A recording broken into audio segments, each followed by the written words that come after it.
Estamos en de la semana de Pesaj. Entonces tenemos una parashá muy particular, que es parashá Shelach, en donde hay tres elementos que son muy interesantes. Primero, Israel sale de la esclavitud en ese momento de Egipto. Después de muchos años, de varias generaciones de ser esclavos para los egipcios, Dios decide sacarlos hacia la libertad. En ese momento, cuando salen de Egipto, llevan con ellos los huesos de Yosef, porque Yosef había pedido que sea enterrado en la tierra prometida a Abraham, a Isaac y a Jacob. Yosef va a ser enterrado por Josué y Joshua en Siquem, mucho tiempo después. Pero recuerdo que la historia de Yosef es la de una persona cuyos hermanos decidieron eliminarlo, que terminó en Egipto como esclavo, y después se transformó en el segundo de Faraón y en aquel que fue sustento para los mismos hermanos que intentaron eliminarlo. Por eso se interpreta rabínicamente que el Mesías tiene dos trabajos que hacer. Primero, aceptar ser rechazado por los líderes y por parte del pueblo, y después participar en Tikkun Olam, la restauración de la creación al jardín del Edén.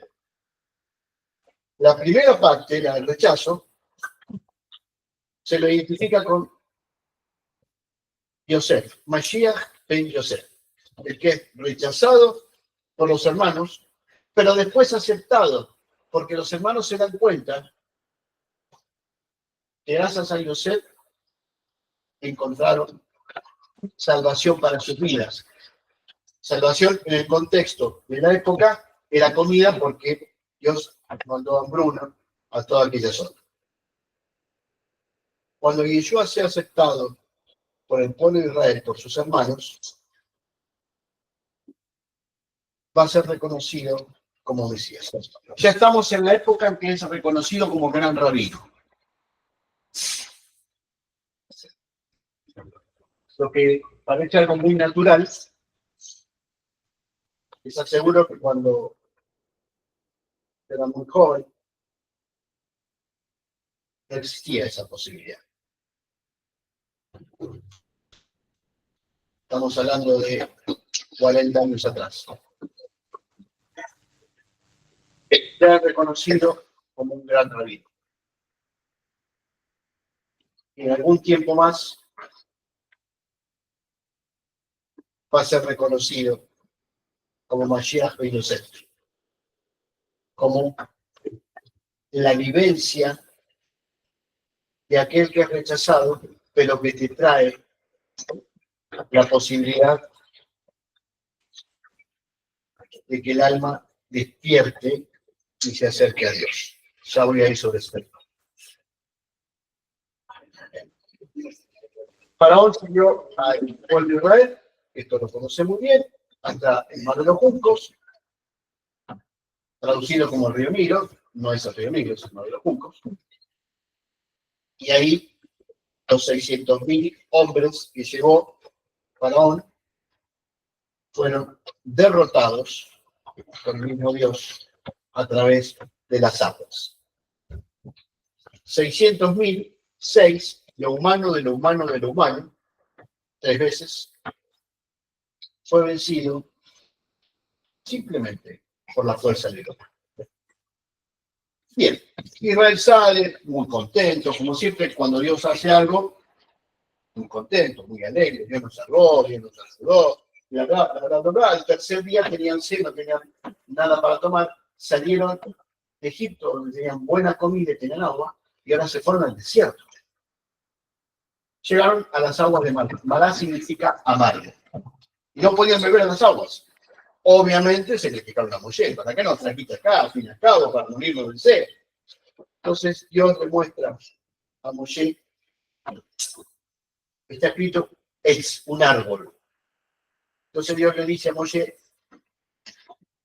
arrojá esa madera, ex árbol, a las aguas, y las aguas se convirtieron en dulces. ¿Qué significa todo esto? La madera es Caín, el árbol de la vida. Que cuando todo es amargo, lo único que permite que se vuelva dulce la vida es la misma vida. Es Caín. Y ahí Dios, el Dios de Israel, Juquín u Mishpatim. Juquín son leyes que no están explicadas, decreto del rey. Y Mishpatim, según el Talmud, 10 componentes de leyes. Las 7 leyes de Noah, leyes civiles, el Shabbat y el respeto al padre y a la madre. Con eso, las aguas que eran amargas, la vida que era amarga, se volvió dulce. Este es el inicio de un pueblo que era esclavo y ahora es libre. Tenían que romper con las costumbres que habían aprendido viviendo en Egipto. Pero estaban en el desierto. No podían cultivar, no les podían dar de comer a sus animales, no tenían agua para beber. Si hubieran seguido el camino recto, en 11 días llegaban a la tierra prometida. Pero como se equivocaron con el becerro de oro, intentando conseguir otro Dios, tardaron 40 años. 40 se interpreta que es un nuevo nacimiento. No es una nueva religión, no es una nueva costumbre, es un nuevo nivel del alma. Hay muchos nuevos nacimientos en el pueblo de Israel. Cuando nacés, cuando estudias Levítico, a los 13 años, cuando tenés hijos, cuando te casás, y a los 40 años. Consideren que aquella sociedad, a los 40 años ya eras abuelo, a los 50 eras bisabuelo. Era otra sociedad, otro momento, otro tiempo. Hoy en día, 50 años, se comienza a desarrollar la sabiduría de la misma vida. Es un nuevo nacimiento. Bueno, entonces, salieron de la esclavitud afuera, pero tenían el concepto de esclavitud adentro. El desafío es romper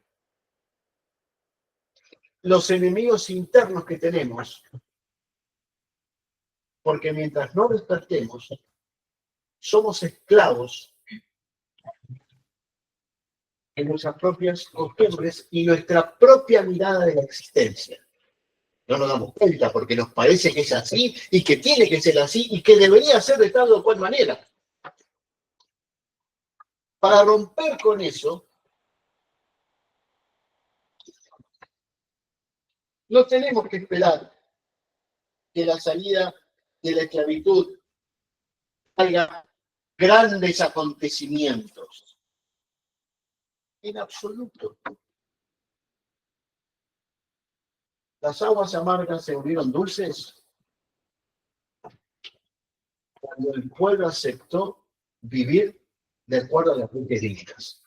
Tan simple como eso. Pero es un desafío para el ego, para el egoísmo. Lo mío, para mí, porque yo.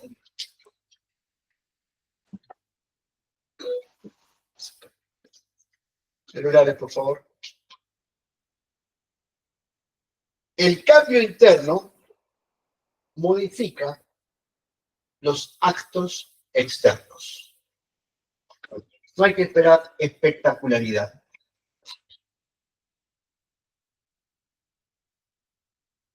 Hay que sintonizar la ley divina. Con estas leyes que Dios le dio a Israel, ni bien salía de la esclavitud, los empezó a preparar para recibir la ley divina, la Torá en todo su conjunto. Por lo tanto, cuando Dios te saca del lugar en donde estás, que sos esclavo de vos mismo, te saca y te lleva al desierto, donde no hay nada, al vacío, donde no hay nada, para que una vez que estés en el vacío, te llene con su propia ley, con la ley de la creación. De esto habló Yeshua, en términos muy rabínicos. Por eso está expresado en la emisora de Yohanan, el Evangelio de Juan, que es un evangelio protocabalista, muy del nivel del sol, del nivel muy místico. Y yo le dice a sus discípulos que se va a ir de este mundo. Y ellos le dicen, queremos ir con vos. ¿Cómo hacemos? ¿Qué tenemos que hacer? Les recuerdo que mientras él fue rechazado y vivió la experiencia de María Ben Yosef, sus discípulos trataron de salvar sus vidas personales, huyeron, defendiendo la propia vida. No estaban en el nivel que van a alcanzar después. ¿Cuándo alcanzaron el nivel superior? ¿Cuándo despertaron realmente? 50 días después de Pesach, en Shavuot, muy mal conocido como Pentecostés. Penta 50. Pero bueno, el cristianismo inventó una religión de un semidios.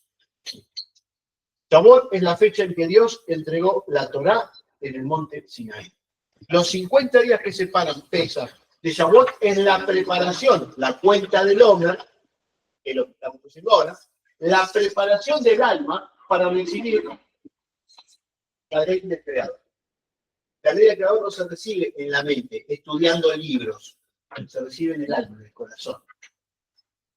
Y se la vive todos los días. Y yo les contesto a sus discípulos. Saben de dónde vengo y conocen el camino. Y agregan. Yo soy el camino, la verdad y la vida. Sobre estas palabras, se hizo una interpretación muy fuera de contexto. Anojí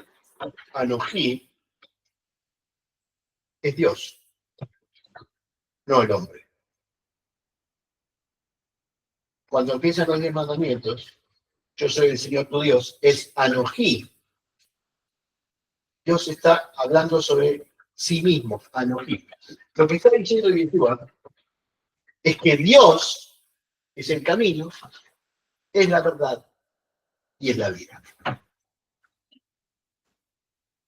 Él como Mesías, que tiene la unidad con la divinidad, no que es Dios, sino que alcanzó el nivel más grande de todos, que es unirse con la divinidad. Por eso él dijo, yo y mi Padre somos uno y el mismo. No que es Dios, sino que su alma alcanzó ese nivel. Eso es muy claro en el Sod, en el nivel místico.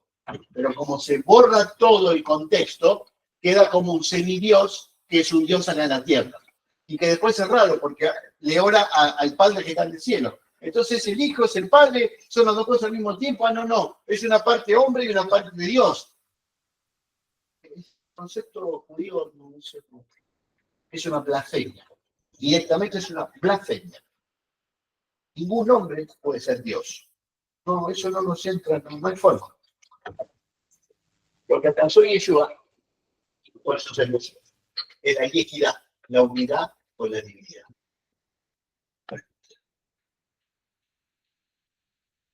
Siendo la unidad con la divinidad, aclara Derech Emet y Jaim, el camino, cómo vivir la Torá. La Torá no se vive conociéndose los 613 mandamientos de memoria, puedo prender la luz, apago la luz, tengo que comer esto, tengo que hacer aquello, tengo que hacer el otro. Se vive con el corazón. Con el corazón. Corazón, acción. ¿Por qué con el corazón y no con la mente? Porque hay que aplicarla a cada época, a cada momento, a cada lugar y a cada sociedad. Lo que no significa que la sociedad te cambie el concepto. Está escrito que la ley del reino es la ley. Esto es talmúdico. Entonces, cuando no puedes hacer algo bueno, lo haces de una manera tal de no ofender al otro, pero lo vivís. Eso fue producto de la gran persecución que vivió el pueblo de Israel, que se incrementó después de la muerte de Yeshua. ¿Cómo vivir los mandamientos? Hay que leer cómo enseñaba Yeshua y cómo lo aplicaba. De ahí sacamos los conceptos. Y esos conceptos aplicarlos a la vida diaria. La verdad, emet, lo eterno. Cuando Dios creó y le dicta a Moshe, vamos a decirlo así, la Torah, Bereshit para Elohim. En el principio creó Dios los cielos y la tierra. Bereshit, la Bet. Aleph, Bet, Gimel, Dalet, Hei, Vav, Sai. Entonces la Rey, se comenta en el Sod, en el misticismo, pues se le dijo a Dios, dijo, ¿por qué no empezaste conmigo? Si yo soy la primera de todas las letras. Entonces yo le digo, para vos tengo algo destacado. Vos vas a hacer la primera letra de la palabra Emet, verdad.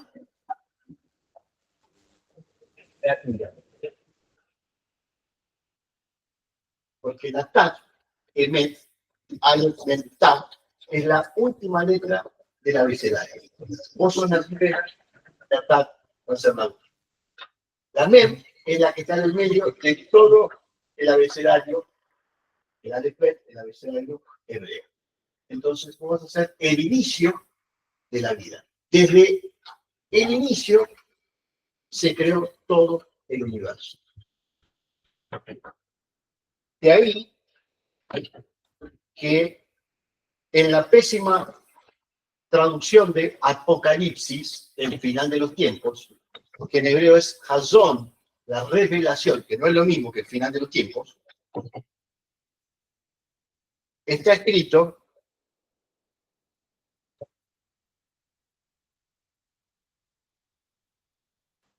el principio y el fin, el alfa y la omega. Razón no fue escrito en griego, fue escrito en hebreo. El alfa y la omega es griego. Es la traducción del hebreo al griego. Alfa, Alex, omega, Ta. Emet. La verdad. El regreso de la creación a la verdad misma. No que es bueno y es malo, sino que es vivo, que está vivo. Y la vida, yo soy el camino, el rey de la vida, Jaim, la vida del alma.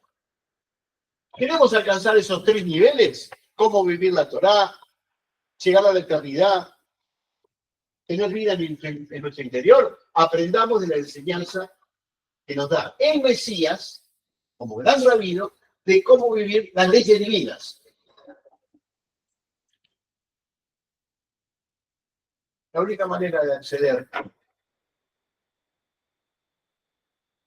a la divinidad es por el camino que nos muestra el mismo Mesías, ya que sus méritos completan nuestra alma. Por eso, mientras estemos en este mundo físico, tenemos que trabajar con nuestra propia mirada de la existencia. Y ahí que no comemos levadura en toda esta semana de Pesaj.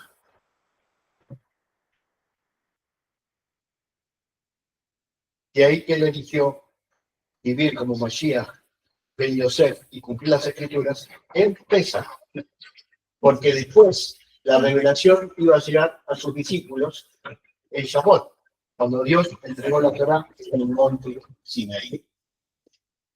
Y una vez más, ¿dónde entregó Dios la Torá? En el monte Sinaí, en el medio del desierto. Ya que puedan ir a Israel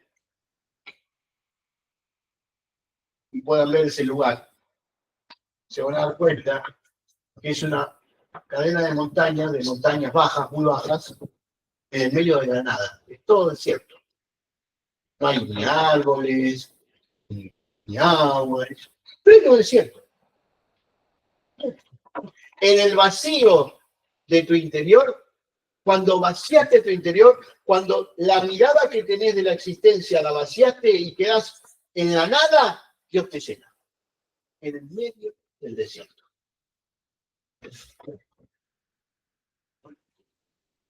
Claro, cuando Dios te llena, sentís vida en tu interior, estás muy contento, hay mucha felicidad, pero tenés que seguir viviendo en este mundo. Ahí se aprende que sos del mundo, pero que no estás en el mundo. Sos del mundo porque tenés cuerpo. Y tenés que vivir en este plano.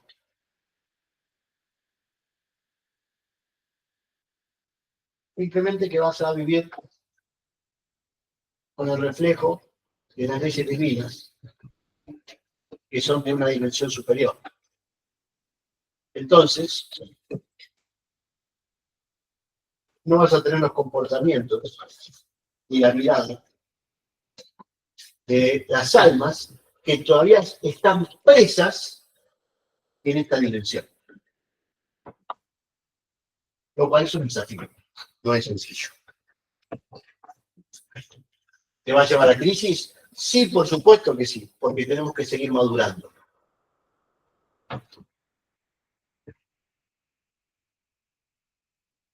El alma que ha despertado y alcanza la sabiduría, ama a todos, se relaciona con todos, respeta a todos y abre las puertas a otros que aún son esclavos.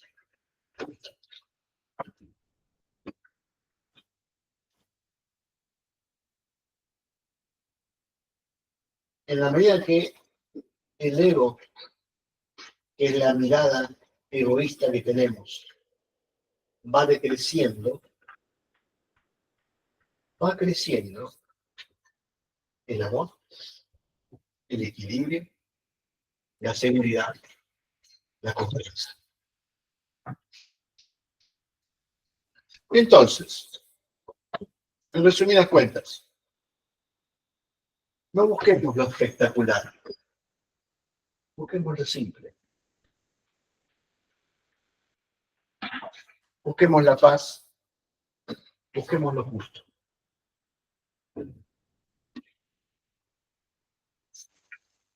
Lo que está oculto a la lógica está abierto al alma. Con esto no les estoy diciendo que hay que hacer cosas tontas, en absoluto. Porque si buscas el equilibrio, nunca vas a hacer cosas inadecuadas. Cuanto más simple y más humilde seas, no sos más débil. Por el contrario, realmente sos muy fuerte.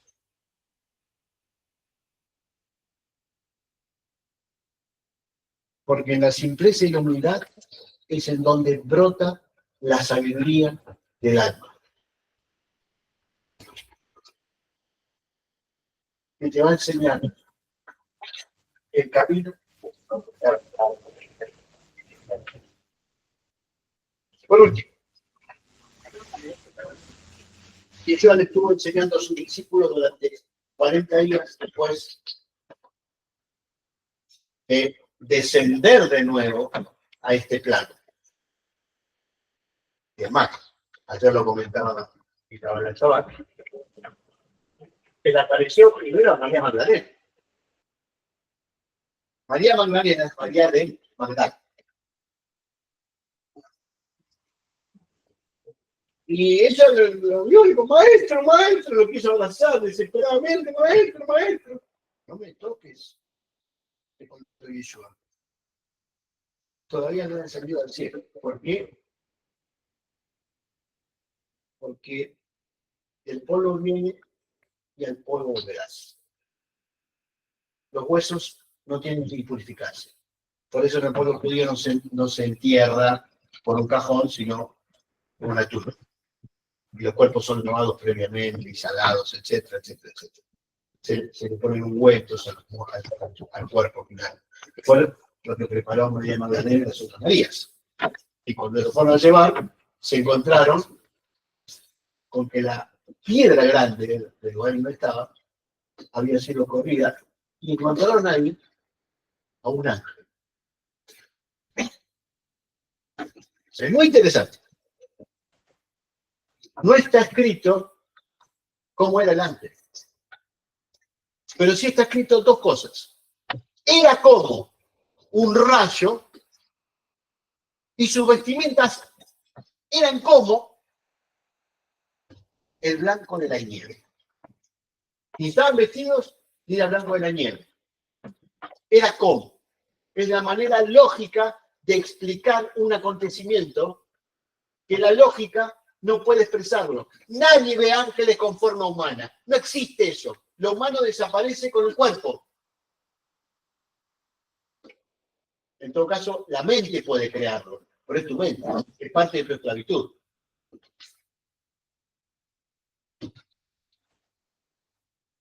El alma no tiene forma. Es alma. Y la luz del alma es tan blanca como el blanco de la nieve. Pero ¿cómo lo explicás esto de manera lógica? Como un rayo. ¿Alguna vez vieron caer un rayo a la Tierra? Luz de golpe, energía pura. Es como un rayo. Es como, no es un rayo. ¿Alguna vez vieron nieve? Mucha nieve. Es blanca la nieve. Es un blanco puro. Es como la nieve. Es que provienen de la fuente divina. Están en otra dimensión. Cuando bajan a esta dimensión, van formando una expresión física. Por eso Yeshua se le apareció a sus discípulos y se puso a comer con ellos.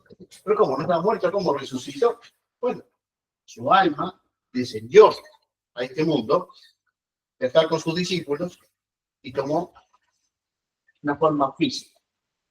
Y después de haber estado con sus discípulos, ascendió. ¿Cómo que ascendió? Se transformó otra vez, dejó la parte física y volvió otra vez a su lugar, que está en la dimensión superior. Bueno, ¿y a quién se le apareció? A la mujer, a María Magdalena.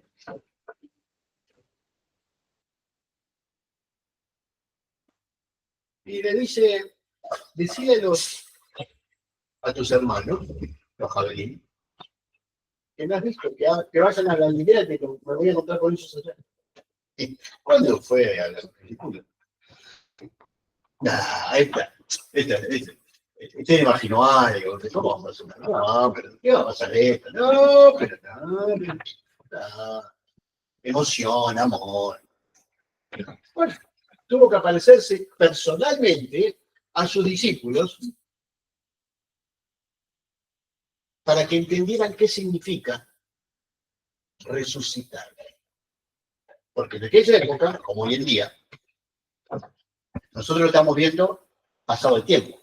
Pero en aquella época, ¿qué era resucitar? Sí, bueno, que sus palabras iban a continuar y su enseñanza, que se iban a levantar de los muertos, que los huesos iban a formar de nuevo. Es una profecía de Ezequiel que está por ahí, pero quién sabe, porque eran muchas escuelas y muchas interpretaciones. Y él les decía, al tercer día voy a resucitar. Sí, bueno, sí, va a levantar el templo, sí, no, claro. Lo entendieron cuando realmente lo vieron. Nosotros no tenemos esa capacidad lógica de ver la resurrección. Solamente lo podemos ver con los ojos del alma.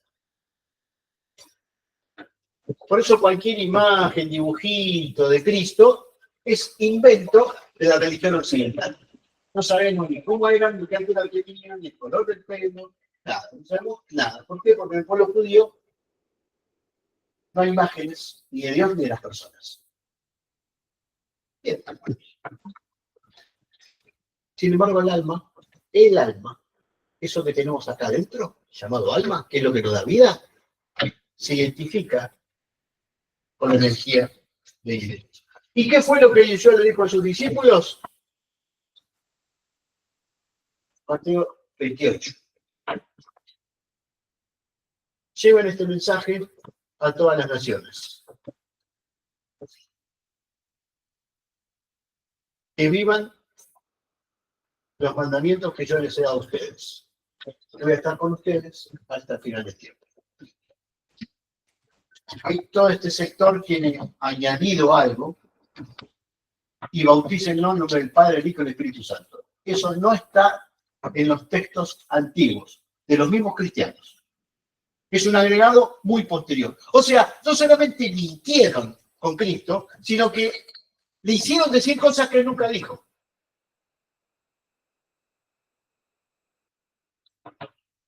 Lo pueden verificar ustedes mismos buscando los textos antiguos de Mateo, y esa parte no está, fue agregada. ¿Para qué? Para crear la Trinidad, la base bíblica de la Trinidad. Como no está en ningún lugar la base bíblica de la Trinidad, y se la tiramos que si lo dijo Cristo, debe ser así. Y pensar que dijo yo soy el camino, la verdad y la vida. En el pueblo judío no hay definición de Dios. Entonces, ¿cómo empezó a venir a dar una definición de Dios? Bueno, en resumidas cuentas, el punto final que les quiero dejar. Voy a estar con ustedes hasta el fin de los tiempos, griego, en hebreo, Ketz Olam, hasta que la creación vuelva al origen, que es el estado del jardín del Edén. Por lo tanto, Yeshua nos está prometiendo que está con nosotros, ayudándonos en este plano a que despertemos y lo ayudemos a que otros despierten. Ese es nuestro trabajo. ¿Dónde? ¿Cuándo? ¿Cómo? En todo momento, en todo lugar, porque la ley divina es atemporal. Simplemente hay que abrirse a romper la propia mirada, que es muy egoísta, y abrirse a respetar a todos, a amar a todos y a hacer siempre el bien y lo bueno. Porque en cada cosa que hagas bien y buena es un servicio al mismo Creador, cuya devolución es más vida interior.